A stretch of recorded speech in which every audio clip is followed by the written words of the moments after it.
2025 की अव्यक्त मुरली से होमवर्क। आज की मुरली से फ्लो चार्ट को सामने देखते हुए संपूर्ण पवित्र बनने के लिए किसी भी एक पॉइंट का मनन चिंतन करते हुए आज अपने को व्यर्थ से मुक्त रखेंगे, संपूर्ण पवित्र बनेंगे।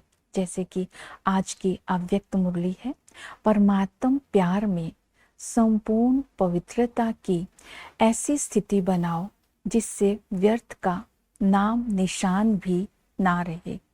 आज की मुरली से हम लक्ष्य लेंगे बाप समान संपूर्ण पवित्र बनने के लिए व्यर्थ से मुक्त बनने का पुरुषार्थ करना है। आज की मुरली से हम स्वमान लेंगे, मैं विशेष आत्मा हूँ। अंतर्मुखी बन करके साइलेंस की शक्ति को जमा करके जो भी आत्मा संपर्क में आए उसे शांति और शक्ति की अनुभूति कराने का आज लक्ष्य रखेंगे। ये साइलेंस की शक्ति तभी जमा हो सकती है जब हम व्यर्थ से मुक्त होंगे। तो आज प्रैक्टिकल में होमवर्क रहेगा, इस बात को याद रखना है। Past is history, future is mystery, present is God gift, use it. आज सारा दिन वर्तमान में रहना है, वर्तमान में रहकर हर कर्म को परफेक्ट बनाना है, अपने पोटेंशियल को बढ़ाना है। पास्ट और फ्यूचर में अपनी संकल्पों की शक्ति को वेस्ट नहीं करना है, क्योंकि संकल्प सबसे बड़ी शक्ति है जो हमारा फ्यूचर बनाती है। अगर हमारा वर्तमान अच्छा हो जाता है तो हमारा फ्यूचर भी अच्छा हो जाएगा, हमारा पास्ट भी अच्छा हो जाएगा। तो इस तरह आज संपूर्ण पवित्र बनने के लिए व्यर्थ से मुक्त होना है, तो आज बाप की दिल पसंद स्थिति में स्थित रहेंगे। बाप की दिल पसंद स्थिति है, मैं संपूर्ण पवित्र आत्मा हूँ, क्योंकि ब्राह्मण जीवन का फाउंडेशन ही पवित्रता है।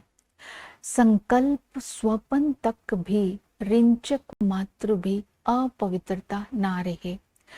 पवित्रता का आधार है एक बाप, एकाग्र मन, एक रस स्थिति और व्यर्थ से मुक्त। इस तरह संपूर्ण पवित्र बनने के लिए आज ये जो विधियां बाबा ने बताई है उनको अपनाएंगे। जैसे कि व्यर्थ से मुक्त बनने की विधि, बाबा ने कहा अगर मन में व्यर्थ चल रहा है तो भी संपूर्ण पवित्र नहीं कहेंगे। जो व्यर्थ चलता है, व्यर्थ का कारण है अभिमान और अपमान। तो आज अपने अंदर चेक करना है, मेरे अंदर रॉयलपन का अभिमान व अपमान की फीलिंग तो नहीं है। रॉयल अभिमान है, सूक्ष्म रूप में मान शान की इच्छा रखना, शो नहीं करते हैं, अंदर से फीलिंग होती है, अपमान की फीलिंग होती है और फिर कहीं ना कहीं रिफ्लेक्ट भी हो जाती है। तो कर्म भी श्रेष्ठ करते हैं लेकिन बीच में अभिमान भी है, तो वो संपूर्णता नहीं कहलाती। जैसे फल तो ऊपर से सुंदर है लेकिन अंदर से उसमें इच्छाओं का कीड़ा है, मान शान का कीड़ा है, तो वो फल प्रभु अर्पण नहीं हो सकता। इसलिए अपने को अभिमान और अपमान से मुक्त होने की विधि बाबा ने बताई, स्वमान में रहो। जैसे कि ये स्वमान हम लेते हैं, मैं विशेष आत्मा हूँ, तो साइलेंस की शक्ति को जमा करके संपर्क में आने वाली आत्माओं को मुक्ति, जीवन मुक्ति का अनुभव करा सकते हैं। अब हम ये स्वमान अगर लेते हैं, मैं रूहानी परवाना हूँ। जैसे कि रूहानी परवाना अर्थात बाप पर सब कुछ कुर्बान कर साइलेंस की शक्ति को स्वयं में जमा करके रखने वाला और उसको सेवा में लगाने वाला। तो कोई ना कोई स्वमान की स्मृति में रहने से ही अभिमान और अपमान की फीलिंग से मुक्त हो जाते हैं। जब श्रेष्ठ संकल्प अंदर होते हैं तो व्यर्थ सो खत्म हो ही जाता है। जब हम लाइट जला करके रखेंगे तो अंधेरा तो आएगा ही नहीं। दूसरी विधि बताई है मैं और मेरेपन से मुक्त होना। मैं और मेरापन जैसे कि मेरी विशेषताएं, तो इन विशेषताओं को प्रभु देन समझकर, प्रभु प्रसाद समझना है, तो इसका अभिमान नहीं आ सकता है। मेरे संस्कार, जो मेरे संस्कार हैं वो है पुराने संस्कारों को, कमजोर संस्कारों को मेरा संस्कार नहीं कहना है, ये रावण की जायदाद है। मेरे संस्कार वो संस्कार है जो बाप के संस्कार है। तो बाप के संस्कार है विश्व कल्याण करना, पर उपकार करना, तो उन संस्कारों का चिंतन करना है। इस तरह हम संपूर्ण पवित्र बनने का आज लक्ष्य रखेंगे। दूसरा है कि हमें व्यर्थ से मुक्त होना है, बाप समान संपूर्ण पवित्र बनना है। तो इसके लिए हमें परमात्म प्यार की मैं अधिकारी आत्मा हूँ, इस स्वमान में रहना है, क्योंकि इस परमात्म प्यार की अधिकारी आत्मा बनने से ही हमने अभिमान का, देहभान का कुर्बान कर दिया है।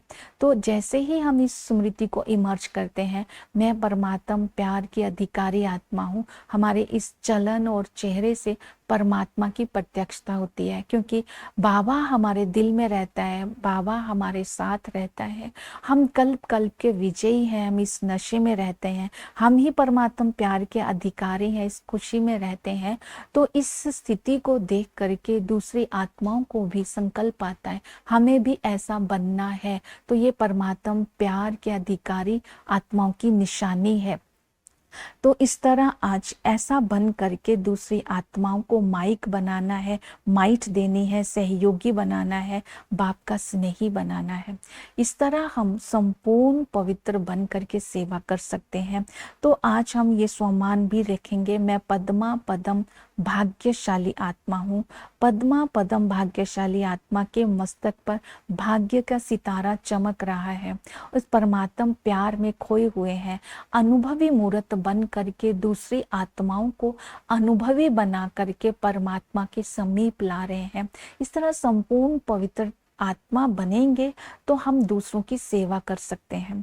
तो उसके लिए विधि है कि मैं ये स्वमान में रहूं, मैं डबल मालिक हूं। बालक सो मालिक, बालक तो सभी बच्चे ही हैं जिन्होंने बोल दिया मेरा बाबा, लेकिन हम मालिक, डबल मालिक क्यों है? एक तो मालिक है हम बाबा के सर्व खजानों के मालिक हैं, दूसरा हम मालिक हैं स्वराज्य के मालिक हैं, क्योंकि संगम पर बाबा हमें स्वराज्य अधिकारी बनाते हैं। स्वराज्य अधिकारी बनने के लिए अपने मन बुद्धि को आज हम रिफ्लेक्शन करेंगे, कहाँ तक मेरे कंट्रोल में रहते हैं। मन बुद्धि की लगाम टाइट रहती है, मन कहीं चंचलता तो नहीं करता है, बुद्धि कहीं साइड सीन तो नहीं में चली जाती है।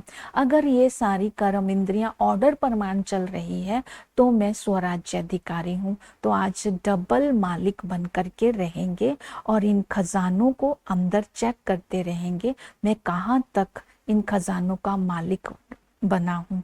और इसके साथ साथ कंबाइंड स्वरूप बन करके रहेंगे।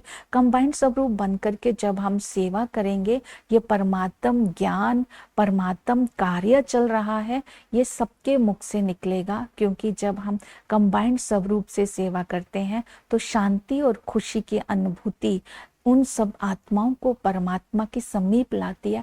तब उनके मुख से ये बात निकलती है, ये परमात्म कार्य है, ये परमात्म ज्ञान है, हमें भी परमात्मा से वर्षा लेना है। तो इस तरह अटेंशन हमें ये देना है कि हमें अपनी स्थिति को संपूर्ण पवित्र बनाना है, बाप समान बनाना है, व्यर्थ से मुक्त रखना है, स्वमानों को इमर्ज करके रखना है, स्मृति स्वरूप बन के रखना है, अपने चेहरे और चलन के द्वारा सेवा करनी है।